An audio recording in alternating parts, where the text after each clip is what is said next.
ರೇಣುಕಾಸ್ವಾಮಿ ಕೊಲೆ ಕೇಸ್ನಲ್ಲಿ ದರ್ಶನ್ಗೆ ಜೈಲ ಬೇಲ ಅನ್ನೋದು ಇವತ್ತು ನಿರ್ಧಾರವಾಗಲಿದೆ. ರೆಗ್ಯುಲರ್ ಬೇಲ್ಗಾಗಿ ಬಕ್ಕಪಕ್ಷಿಯಂತೆ ಕಾಯ್ತಿರೋ ದರ್ಶನ್ ಪಾಲಿಗೆ ಇವತ್ತು ಡಿ ಡೇ. ರೆಗ್ಯುಲರ್ ಬೇಲ್ ಸಂಬಂಧ ವಾದ ಪ್ರತಿವಾದ ಆಲಿಸಿದ ಹೈಕೋರ್ಟ್ ಪೀಠ ಇವತ್ತು ಆದೇಶವನ್ನು ಪ್ರಕಟಿಸಲಿದೆ. ದರ್ಶನ್, ಪವಿತ್ರಾ ಗೌಡ ಸೇರಿದಂತೆ 7 ಮಂದಿ ಭವಿಷ್ಯ ಇವತ್ತು ನಿರ್ಧಾರವಾಗಲಿದೆ. ಒಂದ್ ವೇಳೆ ಜಾಮೀನು ಅರ್ಜಿ ರಿಜೆಕ್ಟ್ ಆದ್ರೆ ಏನ್ ಮಾಡೋದು ಅನ್ನೋ ಟೆನ್ಷನ್ ಅಲ್ಲಿ ಹಿರಿಯ ವಕೀಲರ ಜೊತೆ ಈಗಾಗಲೇ ಚರ್ಚೆ ಮಾಡಿದ್ದಾರೆ. ಇದರ ಜೊತೆಗೆ ಸೇಫರ್ ಸೈಡ್ ಆಗಿ ಮಧ್ಯಂತರ ಜಾಮೀನು ಅವಧಿ ವಿಸ್ತರಣೆಗೂ ಪ್ರಯತ್ನ ನಡೆದಿದೆ. ಇವತ್ತು ಪವಿತ್ರಾ ಗೌಡ ಹಾಗೂ ಟೀಮ್ನ ಬೇಲ್ ಅರ್ಜಿಯ ವಿಚಾರಣೆಯೂ ಇದೆ. ಪಂಚಮಸಾಲಿ 2A ಮೀಸಲಾತಿ ವಿಚಾರ ತಾರಕಕ್ಕೇರಿದೆ. ತಾಕತ್ತಿದ್ರೆ ಮೀಸಲಾತಿ ಕೊಡಲ್ಲ ಅಂತ ಘೋಷಿಸಿ ಅನ್ನುವಂತಹ ಚಾಲೆಂಜ್ ಹಾಕಿದ್ದ ಬಸವಜಯ ಮೃತ್ಯುಂಜಯ ಸ್ವಾಮೀಜಿ ಹಾಗೂ ಸಮುದಾಯದ ನಾಯಕರಿಗೆ ಸಿಎಂ ಉತ್ತರವನ್ನ ಕೊಟ್ಟಿದ್ದಾರೆ.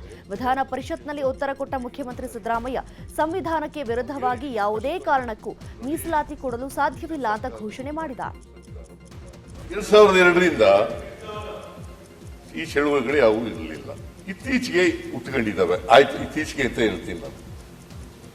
ಇತ್ತೀಚೆಗೆ ಹುಟ್ಟುಕೊಂಡಿದ್ದಾವೆ. ನಾನು ಈ ಚಳುವಳಿ ಶುರು ಮಾಡಿದ ಮೇಲೆ ಜಯ ಮೃತ್ಯುಂಜಯ ಸ್ವಾಮೀಜಿ ಅವರಿಗೆ 2 ಸಾರಿ ಕರೆದು ಮೀಟಿಂಗ್ ಮಾಡಿದ್ದೀನಿ.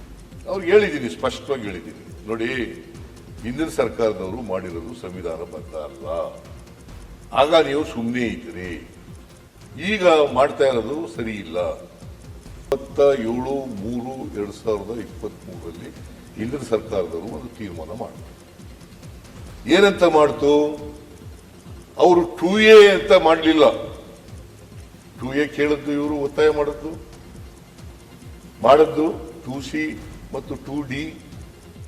ಅದರ ವಿರುದ್ಧ ಒಬ್ಬ ರಾಘವೇಂದ್ರ ಅನ್ನೋನು ಕೇಸ್ ಹಾಕ್ತಾನೆ. ರಾಘವೇಂದ್ರ ಪೆಟಿಷನರ್ ಹೈಕೋರ್ಟ್ನಲ್ಲಿ, ಕರ್ನಾಟಕ ಹೈಕೋರ್ಟ್ನಲ್ಲಿ ಒಂದು ಕೇಳಿ.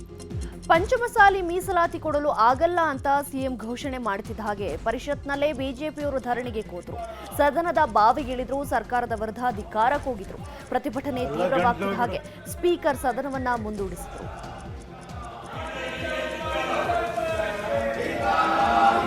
ಈಗ 1 ನಿಮಿಷ ಸೈಡ್ ಬರಪ್ಪ.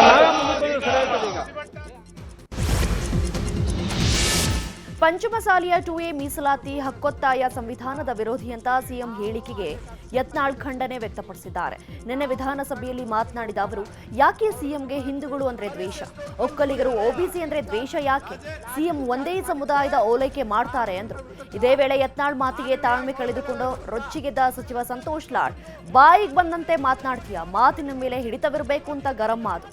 ಈ ವೇಳೆ ಸದನದಲ್ಲಿ ಕೋಲಾಹಲ ಉಂಟಾಯಿತು.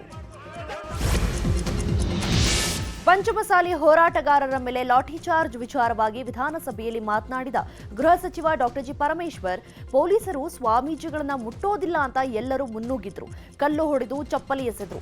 ಇದರ ಕಂಪ್ಲೀಟ್ ವಿಡಿಯೋ ಇದೆ ನನ್ನ ಹತ್ರ. ಆಗ ಪೊಲೀಸರು ಲಾಠಿ ಚಾರ್ಜ್ ಮಾಡಿದ್ರು ಅಂತ ಹೇಳಿದ್ರು. ಬಿಜೆಪಿ ಕಾಲದಲ್ಲಿ ನಡೆದಿದ್ದ ರೈತರ ಗೋಲಿಬಾರ್ ಪ್ರಸ್ತಾಪಿಸಿದ ಪರಮೇಶ್ವರ್, ನಾವು ಯಾವುದೇ ಎಕ್ಸ್ಕ್ಯೂಸ್ ಕೊಡಲ್ಲ, ಇದನ್ನ ಎಲ್ಲರೂ ಅರ್ಥ ಮಾಡ್ಕೊಳ್ಬೇಕು ಅಂತ ಹೇಳಿದ್ರು. ಈ ವೇಳೆ ಬಿಜೆಪಿ ಸದಸ್ಯರು ತೀವ್ರ ಆಕ್ರೋಶಗೊಂಡ್ರು. ಸರ್ಕಾರದ ಉತ್ತರಕ್ಕೆ ಸಭಾತ್ಯಾಗ ಮಾಡಿ ಬಿಜೆಪಿ ಜೆಡಿಎಸ್ನವರು ಹೊರ ನಡೆದರು.